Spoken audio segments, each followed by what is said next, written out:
Sometimes the deepest pain in life doesn't come from strangers, it comes from the people we trust the most. People we raise, people we protect, people we believe would never turn against us.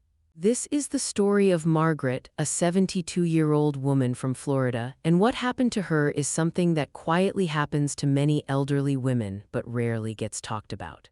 It's a story about trust, about family, about control, and about the moment when a woman decides she will not be invisible anymore. Margaret was not just a mother. She was a woman who had spent decades building a life from nothing. She had worked through hardship, through loneliness, through sacrifice. Every dollar she earned had a purpose. Every decision she made was carefully thought out. She didn't come from wealth. She built her stability brick by brick, year by year. And when she finally reached the age where she could rest, where she could breathe, where she could finally say, "I've done enough," she made one final dream come true. She bought a coastal home in Florida. Not just any house, but a peaceful, sunlit home near the ocean where mornings were slow and quiet and evenings were filled with the sound of waves. It wasn't luxurious in a flashy way, but it was everything she had ever wanted. It had large windows where sunlight poured in, a small porch where she could sit with her tea, and a kitchen that reminded her of the years she spent feeding her family. That kitchen was her pride. It was where birthdays were celebrated, where holidays came alive, where laughter echoed. For Margaret, this house wasn't just property, it was memory, it was identity, it was safety. Margaret had 2 sons. She raised them with love so deep that she never once imagined a future where they would not stand beside her. She had sacrificed her own comfort to give them opportunities. Late nights, early mornings, skipped meals, endless worry, she had done it all, and like many mothers, she never kept count. Because for her, love was not a transaction, it was unconditional. As her sons grew older, got married, and started families of their own, Margaret felt proud. She believed she had succeeded. She believed her family was her greatest achievement, and most importantly, she trusted them completely. About 5 years before everything changed, her eldest son approached her with what sounded like a thoughtful, responsible idea. He spoke calmly, confidently, almost like an advisor. He told her about something called a family trust. He explained that transferring her home into a trust would protect the property, avoid legal complications in the future, and ensure everything stayed within the family. He used words that sounded reassuring, words like security, planning, protection. Margaret listened not as a skeptic but as a mother who trusted her child. She didn't question his intentions. She didn't think twice about legal risks because in her mind there was no risk. These were her sons, her own flesh and blood, so when the papers were placed in front of her, she signed them, calmly, willingly, lovingly. In that moment, Margaret believed she was doing something selfless. She believed she was securing her children's future. She believed she was making things easier for them. But what she didn't realize was that with those signatures, she had unknowingly shifted control. The house was no longer entirely hers, and the balance of power had quietly changed. At first, nothing felt different. Days passed as usual. The sun still rose over the ocean, the breeze still carried the same calmness. But slowly, almost invisibly, the atmosphere inside the house began to change. It wasn't sudden, it wasn't obvious, it was subtle. The kind of change that makes you question your own feelings. Conversations became shorter, warmer tones turned neutral, then cold. There was a shift in energy that Margaret couldn't quite explain, but she could feel it. And feelings like that are rarely wrong. Her daughters-in-law began to take more control inside the house. At first, it seemed normal. After all, families evolve, roles shift, but then the boundaries started to blur. Decisions were made without asking her. Furniture was moved, rules were introduced, and Margaret found herself adjusting, quietly, respectfully, trying not to create conflict because that's what she had always done. She was a peacemaker. A giver, a woman who believed harmony was more important than being right. But then came the moment that changed everything. One ordinary day, Margaret walked into her kitchen. The same kitchen where she had spent decades cooking meals, nurturing her family, and building memories. But this time she was stopped. At first it was said politely, then more firmly. She was told not to use the kitchen without informing others. She paused. She didn't argue, she didn't react immediately, but inside something broke, because that wasn't just a rule, that was a message. A message that said this is no longer your space, and yet she stayed silent, because accepting a painful truth is often harder than denying it. Days turned into weeks and the tension continued to build. Margaret started noticing more changes, the way decisions were discussed without her, the way her presence was slowly being minimized, the way she felt like a visitor in her own home, but still she held on to hope. Hope that this was temporary, hope that her sons would realize, hope that love would correct everything. Then came the night that removed all doubt, a family dinner, something that once brought joy now felt heavy. The table was set. Everyone was present, conversations were polite but distant. Margaret could sense something was coming, and then it happened. Her sons placed a brochure in front of her, colorful, neatly designed, professional. At first glance it looked harmless. But as she began to read it, her hands grew still. It was a senior living facility, an old-age home. Before she could even process it fully, her sons began to speak. Calmly, practically, as if they had rehearsed it.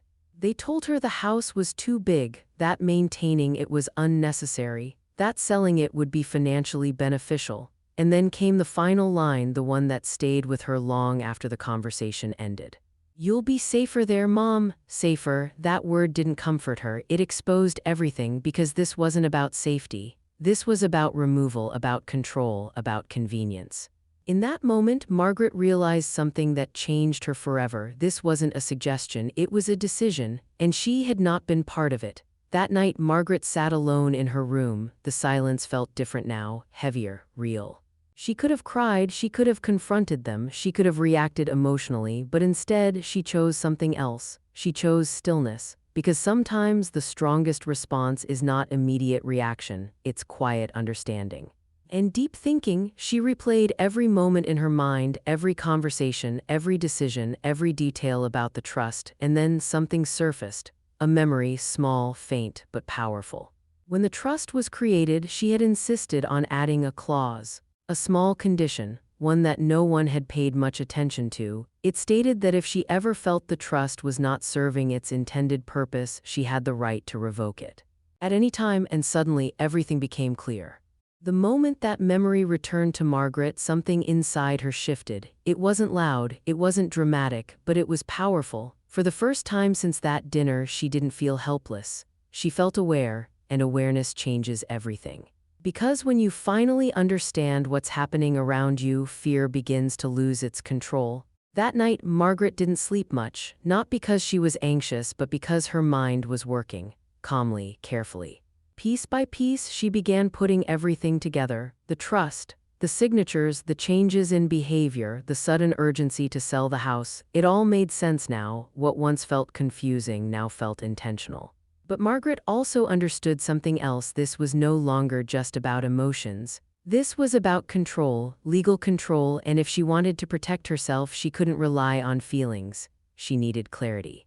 She needed precision, and most importantly, she needed to act wisely. The next morning, she woke up earlier than usual. The house was quiet, the kind of quiet that gives you space to think. She made herself a cup of tea and sat by the window, looking out toward the ocean. For years, that view had brought her peace, but today it gave her something else: determination. Because she knew one thing for certain: she was not ready to lose this home. Not like this, not without a voice. Without telling anyone, Margaret picked up the phone and called someone she hadn't spoken to in a while, an old friend. A lawyer she had trusted for years, someone who knew her not just as a client but as a person. When he answered, there was a brief pause, not of hesitation but of recognition. Because sometimes when people reach out after a long time, it means something important is about to be said. Margaret didn't rush her words. She spoke slowly, clearly. She explained everything from the trust to the recent conversations, from the subtle changes to the shocking dinner. She didn't exaggerate, she didn't dramatize, she simply told the truth, and on the other end of the line there was silence, not empty silence but thoughtful silence, the kind that comes when someone is carefully processing every detail. When he finally spoke, his tone was calm but serious. He asked her one question: "Do you remember if there were any special conditions added to the trust?" Margaret paused for a moment, then answered quietly, "Yes, I think there was." As she described the clause, the lawyer's voice changed slightly. Not in fear, but in certainty, he told her something she needed to hear. "You still have control." those 4 words changed everything, because for days Margaret had felt like everything was slipping away, like she had already lost. But now she realized she hadn't. Not yet. The clause she had insisted on years ago, something that once seemed small, was now her strongest protection. It meant that legally she had the right to revoke the trust if it was no longer serving its purpose. And from everything she had described, it clearly wasn't. But the lawyer also gave her a warning. He told her that timing and execution would be critical. This wasn't something she could handle emotionally or impulsively. It had to be done correctly, legally, completely, because once she acted, there would be no turning back. Margaret understood this wasn't just about reclaiming a house. This was about reclaiming her life. Over the next few days, Margaret moved quietly. Nothing about her behavior changed on the outside. She didn't confront her sons. She didn't question their plans. She didn't show resistance. And that was intentional. Because sometimes the strongest position you can take is the one no one sees coming. Inside, however, everything was in motion. She met with her lawyer privately. Documents were reviewed in detail. Every clause, every signature, every condition was carefully examined. There was no room for error, because she knew that if she made even a small mistake, she could lose everything permanently. As the legal process began, Margaret experienced something she hadn't felt in days: control. Not over others, but over herself, over her decisions, over her future. And that feeling was something no one could take away from her. Meanwhile, inside the house, the behavior of her sons continued as if nothing had changed. In fact, if anything, their confidence seemed to grow. They spoke more openly now about selling the house. They discussed timelines, prices, potential buyers. Sometimes they even spoke as if Margaret wasn't in the room, as if her opinion no longer mattered. And Margaret noticed everything. Not with anger, but with clarity, because once you see the truth, you cannot unsee it. There were moments when it hurt deeply, moments when memories flooded back of raising them, of protecting them, of loving them without limits. She remembered the nights she stayed awake when they were sick, the sacrifices she made so they could have better lives, the pride she felt watching them grow. And now those same children were making plans that excluded her completely. That realization could have broken her, but instead, it strengthened her. Because she understood something most people don't realize until it's too late: love without respect is not love at all. As the days passed, the legal process moved forward steadily. Papers were prepared, signatures were arranged. Each step brought her closer to a moment that would change everything. But Margaret remained patient. She didn't rush, she didn't panic. She followed every instruction carefully because she knew that the outcome depended on precision, not emotion. One evening, as she sat alone again, she thought about what she would say when the time came. Not out of anger, but out of truth. Because this wasn't just about a legal victory, it was about being heard. For the first time in a long time, she wanted her voice to matter. And then, the moment arrived. Her sons informed her that a property agent would be coming the following week. Everything had been arranged. To them, it was just another step in the process. Another confirmation that the plan was moving forward exactly as they expected. But what they didn't know was that Margaret had already made her move. Everything was ready. Every document finalized, every legal step completed, and all that remained was the moment of truth. The day the agent arrived, the house felt different. Not because anything had changed physically, but because something was about to change permanently. Margaret woke up early that morning, not out of habit but out of purpose. She dressed simply, calmly, just like any other day. There was no sign of what was about to happen. When the agent entered the house, the atmosphere was professional, almost transactional. Papers were discussed, measurements were mentioned, conversations revolved around numbers and timelines. Her sons were confident, engaged, in control. Or at least they believed they were. Margaret watched quietly, not as a victim, but as someone who knew something they didn't. And then, at the right moment, she stood up. And then, at the right moment, Margaret stood up. The room didn't go silent immediately.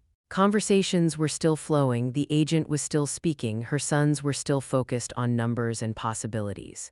But there was something about the way she stood, calm, steady, completely composed, that slowly shifted the energy in the room. It wasn't loud, it wasn't aggressive, but it demanded attention. And one by one, the voices faded. For a brief second, no one spoke. Margaret didn't rush, she didn't show anger, she didn't raise her voice. Instead, she reached for a document she had prepared and held it firmly in her hands. Her heart was beating, yes, but not out of fear. This time it was strength, controlled, grounded, certain. She stepped forward and placed the document on the table. Her eldest son looked at it first, casually, almost dismissively. But as his eyes began to move across the page, something changed. His expression tightened. His confidence faltered. He read it again, slower this time, as if hoping he had misunderstood. Then his younger brother leaned in. And within seconds, everything shifted. Confusion turned into disbelief. Disbelief turned into shock, and shock turned into silence, because what they were looking at was not just a piece of paper, it was the end of their control. It was a legal notice, clear, final, irreversible. Margaret had revoked the trust, completely. The authority they thought they had was gone. The house they believed they could sell was no longer theirs to decide. Every plan they had quietly built collapsed in a single moment. The agent stepped back, unsure of what to say. The professional tone that once filled the room disappeared, replaced by something heavier, something real. Because this was no longer a transaction, this was a turning point. Margaret watched their reactions carefully, not with satisfaction but with clarity. She wasn't there to humiliate them. She wasn't there to prove a point out of anger. She was there because she had finally understood something important. If she didn't stand up for herself now, she might never get the chance again. For a few seconds, no one spoke. And then her eldest son finally broke the silence. "What is this?" he asked, his voice no longer calm, no longer confident. Margaret looked at him not as a child but as a man who had made a choice. And then she answered, "This is me taking back what is mine." Her voice was steady. Not loud, not emotional, but undeniable. He tried to respond, tried to question, tried to regain control of the conversation, but this time the balance had shifted. Because for the first time, Margaret wasn't reacting, she was leading. She explained it clearly. The clause, the condition, the right she had always had but never needed until now. She didn't rush her words. She didn't complicate things. She simply told the truth, and the truth left no room for argument. The younger son looked frustrated, almost angry. "You can't just do this," he said. Margaret paused for a moment, then replied softly, "I already did." That sentence carried more weight than any argument ever could. Because it wasn't a threat, it was a fact. The room felt different now. The confidence her sons once carried had disappeared. In its place was something unfamiliar, uncertainty, because they had underestimated her. They had assumed she wouldn't understand. Wouldn't act, wouldn't fight back, but they were wrong. Margaret took a slow breath and looked around the house. The walls, the windows, the space that held years of her life. And then she said something that came from deep within her. "I did not spend my life raising you to be pushed out of my own home." There was no anger in her voice, only truth, and sometimes truth is far more powerful than anger. Her sons didn't respond immediately. Because there are moments in life when words simply don't come, when reality hits in a way that leaves you without a defense. This was one of those moments. Margaret continued, "This house is mine." A pause. "And now you need to leave." The words were simple but final, no shouting, no drama, no chaos, just clarity, the kind of clarity that only comes when someone has made peace with their decision. The agent quietly gathered his things and stepped out. He understood this was no longer his place. The transaction was over before it even began. Her sons stood there for a moment longer, not as decision makers, not as controllers, but as individuals who had just lost something they thought they owned. Eventually they left, no arguments, no final words, just silence. And when the door closed behind them, something shifted inside Margaret. The house felt quiet again, but this time it was a different kind of quiet. It wasn't heavy, it wasn't painful, it was peaceful. For the first time in days, maybe even years, she felt something she had almost forgotten: relief. She walked slowly through the house, touching the walls, the furniture, the small details that made it hers. Not to check ownership, but to reconnect, because this was never just about property. This was about identity, about dignity. About knowing that even at 72 her voice still mattered.